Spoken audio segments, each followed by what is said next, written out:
Welcome to Chitra's cooking feast. இன்றைக்கி வீடியோவில் நல்ல மொறுமொறுப்பான மெது வடை எப்படி செய்கிறது தான் நம்ம பார்க்க போகிறோம். இந்த வடை செய்கிறதுக்கு நம்ம பருப்பு ஊற வச்சு அரைச்சி கஷ்டப்படாமல் ஒரு சில பொருட்களை வச்சு நம்ம ஒரு 10 நிமிஷத்தில் நம்ம இந்த வடையை ரெடி பண்ணிக்கலாம். நல்ல மொறுமொறுப்பாகவும் ரொம்ப டேஸ்ட்டாகவும் இருக்கும்.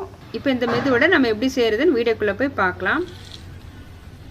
இந்த வடை செய்கிறதுக்கு நான் தேவையான பொருட்களை எடுத்து வச்சுருக்கேன். 1 கப் அவல் எடுத்திருக்கேன், 2 டேபிள் ஸ்பூன் அரிசி மாவு, 2 டேபிள் ஸ்பூன் கடலை மாவு, கொத்தமல்லி, கருவேப்பிலை, பச்சை மிளகாய், சீரகம் எடுத்திருக்கேன். இப்போ ஒரு மிக்சிங் பவுல் எடுத்திருக்கேன். இதில் 1 கப் அளவுக்கு நான் அவல் எடுத்திருக்கேன். கெட்டியான அவல் தான் எடுத்திருக்கேன். இந்த வடை செய்கிறதுக்கு நீங்கள் சிகப்பு அவல் கூட யூஸ் பண்ணலாம். இப்போ 2 தடவை நம்ம தண்ணி விட்டு வாஷ் பண்ணி எடுத்துக்கலாம். 2 தடவை அலசிட்டு நம்ம தண்ணியை வடிச்சிட்டு நல்ல தண்ணி சேர்த்து ஒரு 10 நிமிஷம் வரைக்கும் ஊற வச்சுக்கலாம்.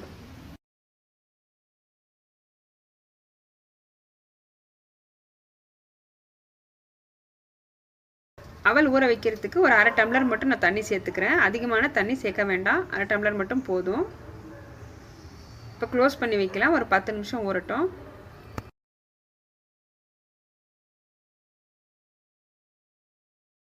இப்போ அவல் பார்த்திங்கன்னா நல்லா ஊறி வந்திருக்கு. தண்ணி சுத்தமாக இல்லை, எல்லாம் நல்லா ஊறி வந்திருக்கு. இப்போ நம்ம வந்து கை வச்சு நல்லா பிசைஞ்சிக்கலாம்.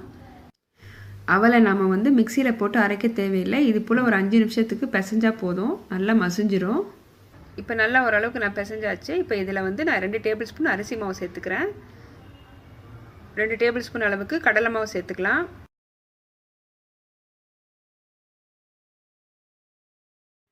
அரிசி மாவும் கடலை மாவும் சேர்க்கும் போது நமக்கு அவல் வடை பார்த்திங்கன்னா இன்னும் கிறிஸ்பியாக இருக்கும். ஒரு பெரிய வெங்காயம் பொடியாக கட் பண்ணி சேர்த்துக்கிட்டேன். கொத்தமல்லி, கருவேப்பிலை கொஞ்சம் சேர்த்துக்கலாம். காரத்துக்கு 5 பச்சை மிளகாய் சேர்த்துக்கிறேன். குழந்தைங்க சாப்பிட்றதா இருந்தால் பச்சை மிளகாய் ஸ்கிப் பண்ணிவிட்டு நீங்கள் மிளகாத்தூள் மட்டும் சேர்த்துக்கோங்க. ஒரு 1/2 டீஸ்பூன் அளவுக்கு கொஞ்சம் போல் மிளகு சேர்த்துக்கிட்டேன். தேவையான அளவுக்கு உப்பு சேர்த்துக்கலாம். சேர்த்துட்டு நல்லா கை வச்சு ஒரு தடவை பிசைஞ்சிக்கலாம்.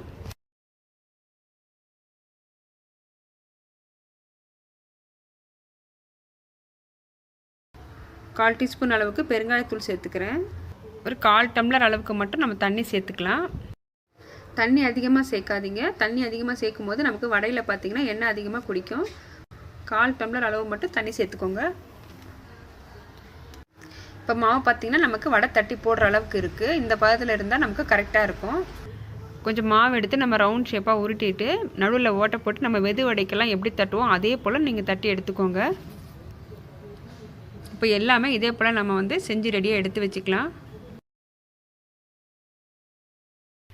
கையில் இது போல் தட்டி எடுக்க வரலன்னா நீங்கள் ஒரு ஆயில் கவரோ இல்லைன்னா வாழையில் இருந்ததுன்னா அதில் கொஞ்சம் எண்ணெய் தடவிட்டு நீங்கள் இதே போல் தட்டி எடுத்துக்கலாம். இப்போ எல்லா மாவுமே ரெடி பண்ணியாச்சு. இப்போ சூடான எண்ணெயில் நம்ம வந்து பொரிச்சு எடுக்க வேண்டியது தான். எண்ணெய் நல்லா காஞ்சதை நம்ம ஒவ்வொன்றா எண்ணெயில் சேர்த்துக்கலாம். நம்ம இந்த வடை செய்கிறது ரொம்பவே ஈஸி. ஈவினிங்கில் ஏதாவது நம்ம சூடாக சாப்பிடணும் அப்படின்னு நினச்சிங்கன்னா கண்டிப்பாக நீங்கள் இந்த மெது வடையை நீங்கள் ட்ரை பண்ணி பாருங்கள். நம்ம மாவு சேர்க்கும் போது எண்ணெய் பார்த்திங்கன்னா நல்லா சூடாக இருக்கணும். ஒரு 5 நிமிஷத்துக்கு அப்புறம் லோ டு மீடியம் ஃப்ளேமுக்கு மாற்றி நல்லா 2 பக்கமும் கிறிஸ்பியாக வர அளவுக்கு நம்ம வந்து ஃப்ரை பண்ணி எடுத்துக்கலாம்.